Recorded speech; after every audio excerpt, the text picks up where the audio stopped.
দেখো বন্ধুরা কি পরিস্থিতি, কিছুক্ষণের বৃষ্টিতে এই দেখো ছাদের থেকে জল গড়িয়ে গড়িয়ে এই যে দেখো, এই যে কি অবস্থা, এই যে দেখো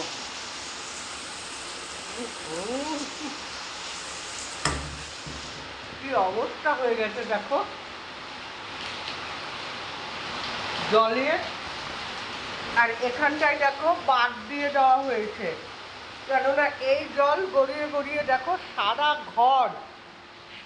ঘরের কি অবস্থা দেখো, সারা ঘর জলে জল। ওরা এখন ছাদে গেল ছাদ দেখতে, এই যে দেখো তুমি সরো, তার মধ্যে শেরু জলের মধ্যে, এই এই সরো সরো তুমি সরো, আরো বৃষ্টি হবে। এই যে দেখো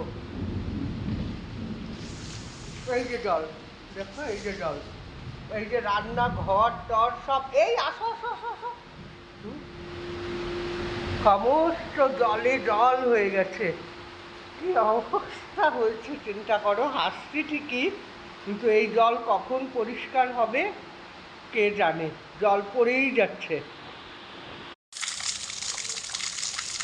কি চারিদিকের অবস্থা, একদম বন্যা হয়ে গেছে। হ্যাঁ আমি ভাবলাম আজকে ইয়েতে যাবো, জিওতে যাবো, আজকে না কালকে একদম সমুদ্র, কেটে যেত। হ্যাঁ একদম সমুদ্র। কি আর এই জায়গায় দেখ বড় বড় মাছও আসতে পারে, জুম করলে দেখানো যাবে এই অবস্থা। হ্যাঁ।